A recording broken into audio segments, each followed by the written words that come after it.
ইসকনের সন্ত্রাসীরা তাকে হামলা করে কুপিয়ে জখম করে হত্যা করেছে। আমরা তার তীব্র নিন্দা জানাচ্ছি। আগামীকাল আমরা কর্মবিরতি করব। যদি কালকে চিন্ময় প্রভুর জামিন না হয় তাহলে আমাদের যে আন্দোলন আমরা বিচ্ছিন্নভাবে না করে আমাদের এই আন্দোলন শান্তিপূর্ণ এবং অহিংস, তো উনি যে কারাগারে ওনাকে রাখা হবে আমরা স্বেচ্ছায় লং মার্চ করে ওই কারাগারে যাই আমরা স্বেচ্ছায় কারাবরণ করব। এটার ক্ষেত্রে আমার মনে হয় কিছু ইন্ধন, বাইরেরও কিছু হয়তো ইন্ধন আছে এবং দেশেও অনেক দুই একটা পার্টি আছে যে তাদের থেকে হয়তো কিছু ইন্ধন আছে। আবার ধরেন যে যাদের আমরা ব্যান করে দিছি তাদের থেকে হয়তো কিছুটা ইন্ধন আছে। দেখছিলেন প্রধান শিরোনাম। রাতের সময় সঙ্গে আছি আমি জাফর সাদিক। এবার অন্যান্য শীর্ষ সংবাদ। হামলা ভাঙচুরে ধ্বংসস্তূপ 3 কলেজ, ন্যাশনাল মেডিকেলের চিকিৎসক বরখাস্ত, শিক্ষা প্রতিষ্ঠানে বিভেদের পাঁয়তারা, ঐক্যের ডাক অভ্যুত্থানকারী শিক্ষার্থীদের। 2 দিনের পরিস্থিতিতে বোঝা যাচ্ছে কোথাও কিছু একটা হচ্ছে, বললেন তারেক রহমান। অন্তর্বর্তী সরকার ব্যর্থ হলে আবারও অন্ধকারে চলে যাবে দেশ, মন্তব্য মির্জা ফখরুলের। শেখ হাসিনা, বেনজির সহ আসামি 44, মানবতা বিরোধী অপরাধ আইনেই হবে বিচার। নদীর মাছ অনেক গরিব কাঙ্গাল বাচ্চা, কিন্তু এই ট্যানারিতে মনে করেন যে অনেক দুঃখিত হয়ে গেছে। ধলেশ্বরীও গিলে খাচ্ছে ট্যানারি বর্জ্য, সব রাসায়নিক যাচ্ছে নদীতে, ধ্বংসের পথে জীববৈচিত্র্য। সিইটিপির ব্যবহার নিশ্চিতের পরামর্শ।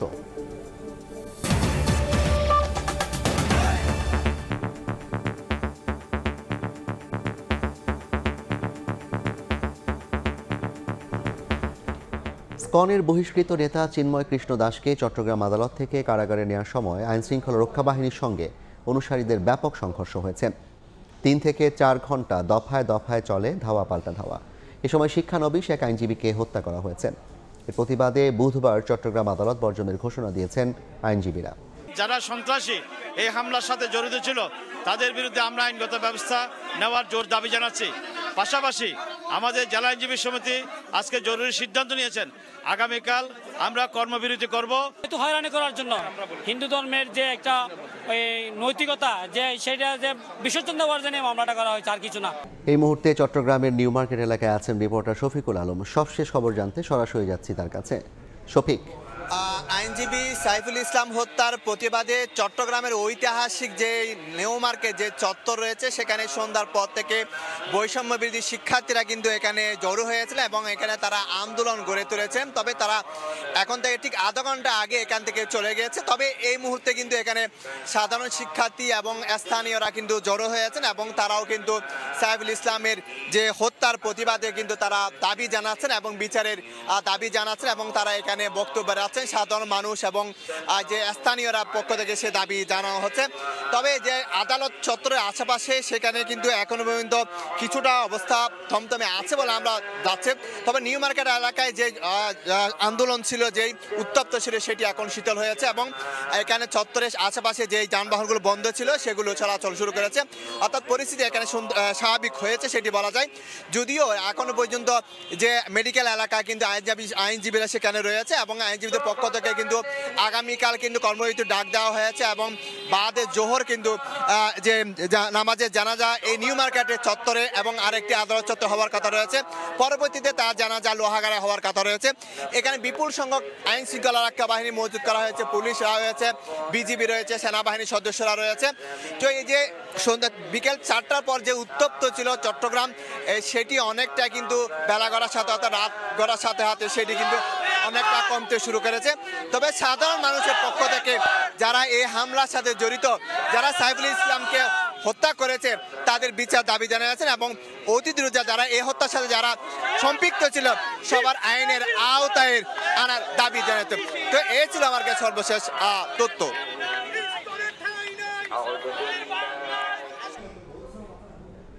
সরাসরি যুক্ত ছিলাম চট্টগ্রাম থেকে। চট্টগ্রামে আইনজীবী হত্যাকাণ্ডে জড়িতদের বিচারের দাবিতে ঢাকা বিশ্ববিদ্যালয় ইনকিলাব মঞ্চের সমাবেশে বক্তব্য রাখছেন বক্তারা। সরাসরি যাচ্ছি সেখানে। তারা বিভিন্ন সভা সমাবেশে ঢুকে এই ধরনের বিশৃঙ্খলা সৃষ্টি করার জন্য কাজ করছে।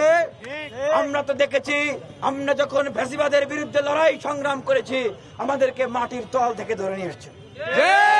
আমাদেরকে পানির তল থেকে তুলে নিয়ে এসছে। এই গোয়েন্দা বাহিনীরাই তো তখন কাজ করেছে। তাহলে এই সরকার কেন এই গোয়েন্দা বাহিনীকে দিয়ে কাজ করাতে পারছে না? আমরা সমগ্র বাংলাদেশের মুসলমান, হিন্দু, বৌদ্ধ, খ্রিস্টান নির্বিশেষে সকল ধর্মাবলম্বীদের প্রতি আমরা আহ্বান জানাচ্ছি, এই সাম্প্রদায়িক সম্প্রীতিকে বিনষ্ট করে এই ধরনের কোনো কাজ করা যাবে না। আপনারা আমাদের কাছে যে তথ্য রয়েছে, তারা এই ধরনের পরিস্থিতি সৃষ্টি করে সমগ্র বাংলাদেশে এই আওয়ামী লীগ তাদের এজেন্টদেরকে দিয়ে এখন মন্দিরগুলোতে হামলা করবে। সরাসরি যুক্ত ছিলাম ঢাকা বিশ্ববিদ্যালয় থেকে। ইসকন সমর্থকদের আন্দোলনে দেশে বিদেশি ষড়যন্ত্র আছে বলে মন্তব্য করেছেন স্বরাষ্ট্র উপদেষ্টা জাহাঙ্গীর আলম চৌধুরী। বিকেলে সিলেটে এক অনুষ্ঠান শেষে সাংবাদিকদের এ কথা বলেন তিনি। এটার ক্ষেত্রে আমার মনে হয় কিছু ইন্ধন, বাইরেরও কিছু হয়তো ইন্ধন আছে, এবং দেশেও অনেক দুই একটা পার্টি আছে যে তাদের থেকে হয়তো কিছু ইন্ধন আছে। আবার ধরেন যে যাদের আমরা ব্যান করে দিছি তাদের থেকে হয়তো কিছুটা ইন্ধন আছে। আমাদের সম্পূর্ণ অস্ত্র উদ্ধার এখনো হয় নাই, এই জন্য অস্ত্র উদ্ধার অভিযান কিন্তু আমরা বন্ধ করি নাই। হামলা, ভাঙচুর আর নজিরবিহীন সংঘর্ষের পর ধ্বংসস্তূপে পরিণত হয়েছে ডেমরা ও পুরান ঢাকার 3 কলেজ। এ ঘটনায় মামলার প্রস্তুতি নিচ্ছে ডিএমআরসি কর্তৃপক্ষ। আর তৃতীয় পক্ষের উস্কানি দেখছেন সোহরাওয়ার্দীর শিক্ষার্থীরা। চিকিৎসা অবহেলার অভিযোগ তদন্তে কমিটি করার পাশাপাশি এক নারী চিকিৎসককে সাময়িক বরখাস্ত করেছে ন্যাশনাল মেডিকেল। সংঘর্ষ হামলায় প্রাণহীন ডেমরা ও পুরান ঢাকার 3 কলেজ। মাহবুবুর রহমান মোল্লা কলেজে সবখানে ছড়িয়ে আছে ধ্বংসের চিহ্ন। কলেজটির শিক্ষার্থীদের অভিযোগ, শিক্ষার্থী নিহতের বিষয়টি ধামাচাপা দিতে সোহরাওয়ার্দীর শিক্ষার্থীদের ব্যবহার করেছেন ন্যাশনাল মেডিকেল কলেজ কর্তৃপক্ষ। ভুল চিকিৎসার ইয়াটা লুকানোর জন্য কিছু ছাত্র দিয়ে ছাত্রদের মধ্যে আমাদের মধ্যে ঝামেলা করে শিক্ষা প্রতিষ্ঠান ধ্বংসের মতো খারাপ কার্যকলাপ করিয়েছে। মানে যে চেয়ারম্যান, সে হচ্ছে সোহরাওয়ার্দী কলেজের প্রিন্সিপাল ওইখানের, তো উনি হচ্ছে মাস্টারমাইন্ড গেমটা খেলছে। অধ্যক্ষ বলছেন হাসপাতাল কর্তৃপক্ষ সঠিকভাবে তদন্ত না করায় বিক্ষুব্ধ হয়ে ওঠেন ছাত্ররা। যদিও ভুল চিকিৎসার মৃত্যুর অভিযোগ উড়িয়ে দিয়েছেন হাসপাতাল কর্তৃপক্ষ। দ্রুত সেই তদন্ত কমিটি গঠন করে সেটা একটা সমাধান করে দিত, তাহলে আজকে এই ধরনের ঘটনা ঘটতো না। হলে তাদেরকে জিম্মি করে 30 থেকে 40 জন, পরবর্তীতে আমরা তাদের হাত থেকে রেহাই পেয়েছি পুলিশ ও আর্মি সহায়তা, সেখানে জোর করে আমি কিভাবে লাশ পাঠিয়ে দেব? সোহরাওয়ার্দীর শিক্ষার্থীদের একাংশের দাবি, এ ঘটনায় তৃতীয় পক্ষ ঢুকে সংঘাত উস্কে দিয়েছে। অধ্যক্ষ জানান, হামলায় সম্পদ ধ্বংসের পাশাপাশি খোয়া গেছে সনদ সহ কলেজের গুরুত্বপূর্ণ নথি। 3 কলেজের মধ্যে যে সমস্যাটা হচ্ছে, এর পিছনেই হচ্ছে একটা উস্কানিদাতা গোষ্ঠী, এটা তৃতীয় পক্ষ। এখানে হচ্ছে সাধারণ শিক্ষার্থী কোনোভাবে জড়িত না। এটা একটা পুরনো কলেজে অনেক লক্ষ লক্ষ ডকুমেন্টস, লক্ষ লক্ষ ছাত্রের সনদপত্র, সার্টিফিকেট, যেগুলো একেবারে পুড়ে ছাই হয়ে, মানে পুড়ে না, ছিঁড়ে খুঁড়ে ছাই হয়ে গেছে। চিকিৎসকের গাফিলতির বিষয়ে তদন্ত কমিটি গঠন করা হয়েছে। তদন্তের স্বার্থে আইসিইউর চিকিৎসককে সাময়িকভাবে বরখাস্ত করেছে ন্যাশনাল মেডিকেল। রিপোর্ট দেখানো হয় নাই। দিন মোহাম্মদ সাব্বির, সময় সংবাদ, ঢাকা। ছাত্র জনতার ঐক্য নষ্ট করতে এই পতিত স্বৈরাচারীরা শিক্ষা প্রতিষ্ঠানগুলোতে সংঘাত বাঁধিয়ে ছাত্রদের মধ্যে বিভেদ সৃষ্টির পায়তারা করছে বলে মন্তব্য করেছেন বৈষম্য বিরোধী ছাত্র আন্দোলনের নেতারা। আওয়ামী ফ্যাসিবাদী শক্তির পুনর্বাসন রুখে দিতে জাতীয় ছাত্র সংহতি সপ্তাহ কর্মসূচির প্রথম দিনে ঢাকা পলিটেকনিক ইনস্টিটিউট ও বাংলাদেশ টেক্সটাইল বিশ্ববিদ্যালয়ের শিক্ষার্থীদের সঙ্গে মতবিনিময় শেষে তারা এসব কথা বলেন। তারা বলেন, ফ্যাসিস্টের পতনের পর মানুষ যাতে স্বাধীনতা ভোগ করতে না পারে সেই লক্ষ্যে ষড়যন্ত্র শুরু হয়েছে। জাতীয় ঐক্য রক্ষার্থে শিক্ষার্থীরা একসঙ্গে কাজ করার অঙ্গীকার করেছেন বলেও জানান বৈষম্য বিরোধী ছাত্র আন্দোলনের মুখ্য সংগঠক। বড় বড় শিক্ষা প্রতিষ্ঠানগুলোর মাঝে স্বৈরাচারীরা হলো গিয়ে আন্তঃপ্রাতিষ্ঠানিক দ্বন্দ্ব, কোন্দল এবং সংঘাত সৃষ্টি করছে। দেশি বিদেশি শক্তি আমাদের ছাত্র সমাজকে কলঙ্কিত করার চেষ্টা করছে, এদেরকে বিভাজিত করার চেষ্টা করছে। সেই বিভাজন, তাদের সেই সকল ষড়যন্ত্র প্রতিহতের জন্যই মূলত হচ্ছে বাংলাদেশের সকল ক্রিয়াশীল ছাত্র সংগঠন যারা ফ্যাসিবাদের বিরুদ্ধে অবস্থান নিয়েছিল, প্রত্যেকে ঐক্যবদ্ধভাবে সিদ্ধান্ত নিয়েছে সকলে একসাথে এই ধরনের অপকৌশল প্রতিহত করে দিবে। দেশে 2 দিনের পরিস্থিতি দেখে বোঝা যাচ্ছে কোথাও কিছু একটা হচ্ছে, এমনটা উল্লেখ করে নেতাকর্মীদের সতর্ক থাকার আহ্বান জানিয়েছেন বিএনপির ভারপ্রাপ্ত চেয়ারম্যান তারেক রহমান। সিলেটে এক প্রশিক্ষণ কর্মশালায় ভার্চুয়ালি অংশ নিয়ে তিনি বলেন, বিএনপির ক্ষতি হলে দেশের গণতন্ত্রের ক্ষতি হবে।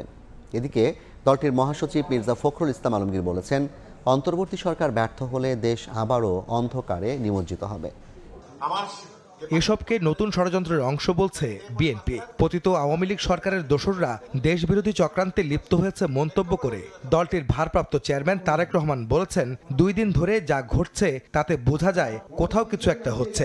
সিলেটে এক প্রশিক্ষণ কর্মশালায় ভার্চুয়ালি অংশ নিয়ে তিনি একথা বলেন। স্বৈরাচার পালিয়ে গিয়েছে, কথা ঠিক, স্বৈরাচার পালিয়ে যাবার পরেও মাথাটা গিয়েছে, লেজ কিন্তু রয়ে গিয়েছে এবং লেজগুলা কিন্তু বদমাশি শুরু করেছে।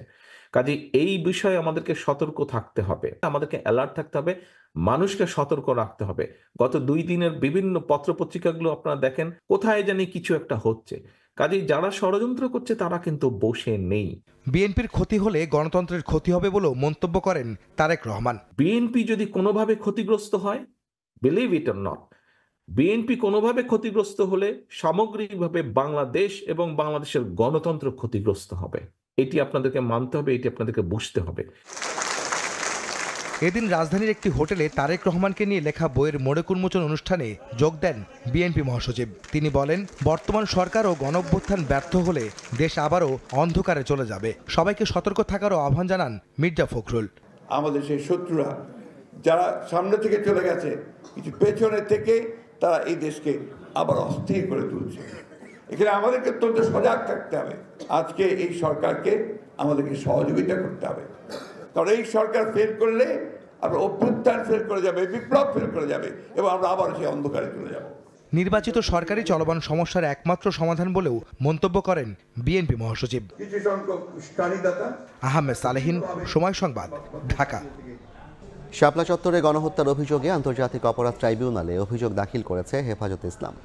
আসামি করা হয়েছে সাবেক প্রধানমন্ত্রী শেখ হাসিনা, সাবেক স্বরাষ্ট্রমন্ত্রী মহিউদ্দিন খান আলমগীর সহ 44 জনকে। হেফাজত নেতারা বলছেন, 2013 সালের 5 ও 6 মে পরিকল্পিতভাবে গণহত্যা চালানো হয়। এটিকে দ্বিতীয় কারবালার সঙ্গে তুলনা করেন তারা। শাপলা চত্বরের ঘটনাকে গণহত্যা দাবি করে সাবেক প্রধানমন্ত্রী শেখ হাসিনা, সাবেক স্বরাষ্ট্রমন্ত্রী মহিউদ্দিন খান আলমগীর, তৎকালীন ডিএমপি কমিশনার বেনজির আহমেদ সহ ওই সময়ের আইনশৃঙ্খলা বাহিনীর ঊর্ধ্বতন কর্মকর্তাদের আসামি করে মঙ্গলবার প্রসিকিউশনে অভিযোগ দায়ের করে হেফাজতে ইসলাম। সংগঠনটির নেতারা বলছেন, আলেম ওলামাদের নির্মূল করতে পরিকল্পিতভাবে গণহত্যা চালানো হয়। এই গণহত্যা পৃথিবীর ইতিহাসে এক ধরনের নতুন কারবালার সৃষ্টি করেছে। সাবেক প্রধানমন্ত্রী সংসদে দাঁড়ায় বক্তৃতায় বলেছিলেন 1,54,000 না কত গুলি চালানো হয়েছে। এবার আপনারাই চিন্তা করেন, এত গুলি চালানোর পরে কত হতাহত হতে পারে।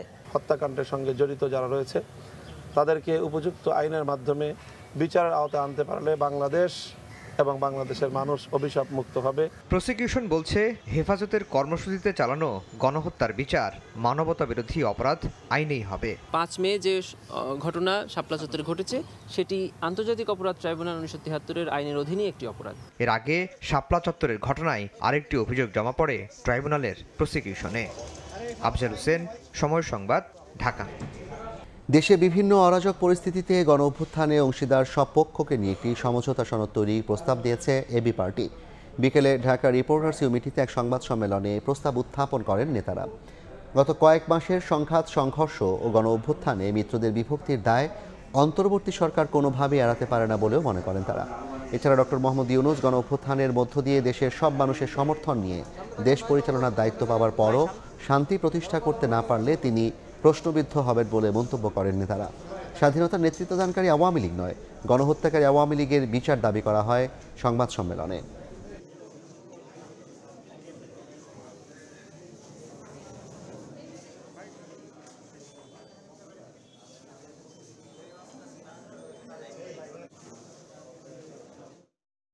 বাংলাদেশের স্বাধীনতা যুদ্ধ, গণতান্ত্রিক সংগ্রামে অংশগ্রহণকারী আওয়ামী লীগ, ছাত্রলীগের বিচার চাচ্ছি না। আমরা বিচার চাচ্ছি সেই আওয়ামী লীগ, ছাত্রলীগের, যেই আওয়ামী লীগ, ছাত্রলীগ আমাদের অধিকার কেড়ে নিয়েছে, আমাদের গণমাধ্যমের স্বাধীনতাকে পদপিষ্ট করেছে, আমাদের বিচার বিভাগকে ধ্বংস করেছে, আমাদের নির্বাচনের অধিকার কেড়ে নিয়েছে। যেই আওয়ামী লীগ, ছাত্রলীগ গণহত্যা চালিয়েছে, লুটপাট করেছে, সবাই মিলে একটা গণ অভ্যুত্থান সনদ তৈরি করা দরকার। কারণ এইভাবে আমরা যাতে একে অপরের বিরুদ্ধে না লাগি, সেই সনদের প্রয়োজন এটা লেখা থাকবে যে আমরা কেউ কারো বিরুদ্ধে মারামারিতে লিপ্ত হব না।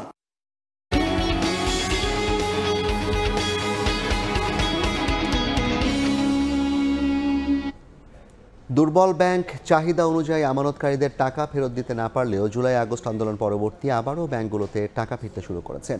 কেন্দ্রীয় ব্যাংকের তথ্য বলছে, জুনের তুলনায় সেপ্টেম্বরে ব্যাংকের বাইরে থাকা টাকার পরিমাণ যেমন কমছে তেমনি বাড়ছে মেয়াদি আমানতের পরিমাণও। সাইফুল ইসলামের রিপোর্ট। অনিয়ম ও দুর্নীতির কারণে ডুবতে বসা কিছু ব্যাংকের আমানতকারীরা তাদের চাহিদা মতো টাকা তুলতে পারছেন না। এসব ব্যাংকে গ্রাহক ভোগান্তি হরহামেশাই চোখে পড়ছে। তবে ব্যাংক খাতের পুরো চিত্র কিছুটা ভিন্ন। বাংলাদেশ ব্যাংকের তথ্য বলছে, চলতি বছরের জুন প্রান্তিকের তুলনায় সেপ্টেম্বর প্রান্তিকে ব্যাংকের বাইরে থাকা টাকার পরিমাণ কমেছে প্রায় 7,000 কোটি টাকা। ব্যাংকার ও অর্থনীতিবিদরা বলছেন, এই তথ্য গ্রাহকদের আবারও ব্যাংকমুখ হওয়ার প্রমাণ দিচ্ছে। সেন্ট্রাল ব্যাংক যখন নীতি সুদ হার বাড়ায় তখন লোকজন ফিক্সড ডিপোজিট রাখে, যেহেতু রেট ইজ হাই। বাংলাদেশ ব্যাংকের উদ্দেশ্যটা হচ্ছে সুদ হার বাড়ালে ঋণ কমবে, আমানত বাড়বে, আমানত বাড়লে বাজার থেকে টাকাটা ব্যাংকে ঢুকে পড়বে। সুদের হার বাড়ানোর যে অন্যতম একটা লক্ষ্য ছিল যে বাজার থেকে অতিরিক্ত টাকা মপ করে এনে আমরা আমাদের সিস্টেমের মধ্যে ঢোকাতে পারবো, সেদিকে মনে হচ্ছে যে একটা ভালো গতি এসেছে। জনগণের হাতে থাকা অর্থ ব্যাংকে আসায় বাড়ছে মেয়াদি আমানত। তবে জুলাই আগস্টের আন্দোলনে ব্যবসা বাণিজ্যের স্থবিরতা কমেছে তলবি আমানতের পরিমাণে। ব্যাংকারদের অভিমত, সুদের হার বাড়ায় গ্রাহকরা ব্যাংকে টাকা রাখতে উৎসাহী হচ্ছেন। ডিপোজিটরদের আস্থা হচ্ছে সবচেয়ে ইম্পর্টেন্ট জিনিস। আমরা কোনো একজন গ্রাহককে আমাদের কাউন্টার থেকে চেক নিয়ে ফেরত যেতে দিতে পারি না। এই গুরুত্বটা আরো 2 মাস আগে দিতে পারতাম, তাহলে কিন্তু বর্তমান অবস্থা তৈরি হইতো না। সব নীতি নির্ধারণ করতে ব্যবসায়ীরা, সুতরাং ব্যবসায়ীরা কখনো চাইবে না সুদের হার বাড়ুক, তাহলে তাদের ঋণের উপর সুদের হার বেড়ে যাবে। বিশ্লেষকরা বলছেন, অন্তর্বর্তী সরকার মূল্যস্ফীতির চাপ যদি কমিয়ে আনতে পারে তাহলে সাধারণ মানুষের ব্যয় হ্রাস পেয়ে ব্যাংকগুলোতে আমানতের পরিমাণ আরও বাড়বে। সাইফুল ইসলাম, সময় সংবাদ, ঢাকা। ট্যানারি নাকি মারণাস্ত্র? যে ট্যানারি তিলে তিলে গিলে খেয়েছিল বুড়িগঙ্গাকে, সেই একই কায়দায় এখন ধ্বংস করছে ধলেশ্বরীকে। তরল থেকে কঠিন সব ধরনের বর্জ্যই কোনো না কোনো উপায়ে পড়ছে নদীতে। এতে নদী হারাচ্ছে নাব্যতা, সঙ্গে নষ্ট হচ্ছে জীববৈচিত্র্য। পরিবেশবিদরা বলছেন, যেভাবেই হোক না কেন ট্যানারি বর্জ্য নদীতে ফেলা যাবে না। ধলেশ্বরীর দূষণ নিয়ে ধ্রুব ব্যানার্জির ধারাবাহিক প্রতিবেদনের প্রথম পর্ব আজ। ক্যামেরায় ছিলেন নিজামুদ্দিন।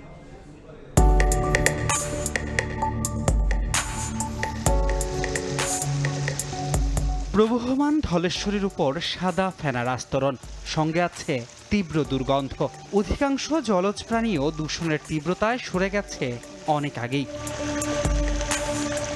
এই নদী একসময় জীবিকা ছিল ধলেশ্বরী পাড়ের জেলে আব্দুর রবের। তবে এখন তার পুরো পরিবারের জীবন জীবিকা সবই সংকটে। শরীরও আর পেরে ওঠে না এই দূষণের সঙ্গে লড়াই করে। পানিতে নাইমা গোসল করুন যায় না, পানিতে নামুন যায় না, চুলকা। চামড়া শিল্প ঢাকা থেকে সাভারের হেমায়েতপুরের হরিণধরা গ্রামে স্থানান্তরিত হয় 2017 সালে। শিল্পে ব্যবহৃত তরল বর্জ্য ধলেশ্বরীতে ফেলার আগে পরিশোধনের জন্য স্থাপন করা হয় ইপিএস ও সিইটিপি। সময়ের ব্যবধানে সেগুলো হয়েছে পুরনো, কোনো রকম ভাবে মেরামত করে চলছে কাজ। ত্রুটিপূর্ণ এ ব্যবস্থায় তরল বর্জ্য পরিশোধন হলেও তাতেও ক্রোমিয়ামের মাত্রা থাকে স্বাভাবিকের চেয়ে প্রায় 3.5 গুণ বেশি। এ শিল্পাঞ্চলে বছরে 90,000 মেট্রিক টন কঠিন বর্জ্য ব্যবস্থাপনায় এখন পর্যন্ত নেই কোনো সুখবর। খোলা অবস্থায় পড়ে আছে 6 একরের ডাম্পিং এলাকায়, সেটিও বিভিন্নভাবে যাচ্ছে নদীতে। এই নদীর মাছ মনে করেন অনেক গরিব কাঙ্গাল বাচ্চা, কিন্তু এই ট্যানারিতে মনে করেন যে অনেক দুঃখিত হয়ে গেছে। ট্যানারি শিল্পে বর্জ্য ব্যবস্থাপনার দায়িত্বপ্রাপ্ত কর্মকর্তা বলছেন, অর্থের অভাবে সিইটিপির সক্ষমতা অনুযায়ী তরল বর্জ্য পরিশোধন করা যাচ্ছে না। এই ডাম্পিং ইয়ার্ডে যে সলিড ওয়েস্টগুলো পড়ছে, এটা দিয়ে অনেক রিসাইকেল প্রজেক্ট করা যায়। ইতিমধ্যে বেশ কিছু পার্টির সঙ্গে কথা বলেছি। চাইনিজ একটা কোম্পানি আছে, তারা আমাদের সঙ্গে কাজ করতে আগ্রহী। ওরা অলরেডি গণস্বাস্থ্যের পিছন দিকে, নয়ারহাট গণস্বাস্থ্যের পিছন দিকে তারা একটা ফ্যাক্টরি করেছে। তিনি আরও জানান, কঠিন বর্জ্য পরিশোধনে নতুন করে অবকাঠামো গড়ে তুলতে হবে। সিইটিপির ঠিক পাশেই এভাবেই স্তূপ করে রাখা আছে কঠিন বর্জ্য। বৃষ্টির পানিতে এগুলোই সরাসরি চলে যায় ধলেশ্বরীতে। পাশাপাশি তরলের মাধ্যমে ক্রোমিয়াম মিশে যায় নদীতে। তাই সংশ্লিষ্টরা বলছেন, এর মাধ্যমে ধ্বংস হচ্ছে জীববৈচিত্র্য, ধ্বংস হচ্ছে ধলেশ্বরী। পরিবেশবিদরা মনে করেন, ভবিষ্যতে কি পরিমাণ বর্জ্য উৎপন্ন হবে তা নিয়ে না ভেবেই হচ্ছে ট্যানারি স্থানান্তর। বর্জ্যের পরিমাণ বেড়ে গেছে দ্বিগুণ, যেহেতু আমার উৎপাদন ক্ষয় বেড়ে গেছে, তাহলে আমি করলাম 25,000 ঘনমিটারের সিটিপি, কিন্তু আমার বর্জ্য হচ্ছে 50 থেকে 60,000 ঘনমিটার। তাহলে এই সিটিপি কাজ করবে না। পরিবেশ অধিদপ্তর চাইলেই নিয়মিত নদীর পানি পরীক্ষা করে সেটির মাধ্যমে জনগণকে সচেতন করতে পারে বলে জানান বিশেষজ্ঞরা। ধ্রুব ব্যানার্জি, সময় সংবাদ, ঢাকা। বাংলাদেশ আয়ারল্যান্ড ওয়ানডে সিরিজের খবর। 3 ম্যাচ সিরিজের প্রথম ওয়ানডে আইরিশ নারীদের মুখোমুখি টিম টাইগার্স। শেরেবাংলায় ম্যাচ শুরু বুধবার সকাল 10টায়। বিশ্বকাপে সরাসরি অংশগ্রহণের সমীকরণ জমিয়ে তুলতে আইরিশদের হোয়াইট ওয়াশ করা চাই বাংলাদেশের, তবে নিজেদের সব শেষ 5 ওয়ানডেতেই হেরেছে টাইগার্স। কাঠগড়ায় জ্যোতির দলের ব্যাটিং, এই সিরিজে সেই ভুল ত্রুটি শুধরে নিতে চায় বাংলাদেশ। অন্যদিকে আয়ারল্যান্ডকে ভাবাচ্ছে দেশের কন্ডিশন, সঙ্গে সমীহ ঝরল মারুফা নাহিদাদের বোলিংয়ে। এ পর্যন্ত ওয়ানডেতে 2 দলের 6 দেখায় 3 জয়ের বিপরীতে মোটে 1 ম্যাচ হেরেছে বাংলাদেশ।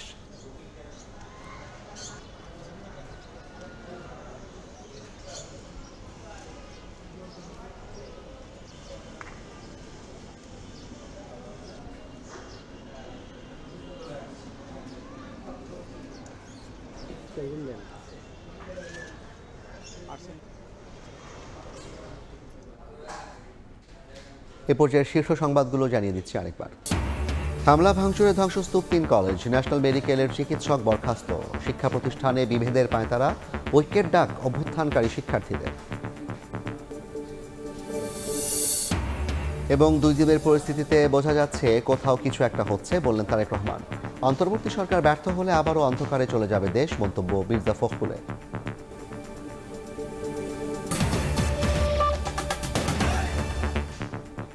এই ছিল রাতের সময়, সঙ্গে থাকুন সময়।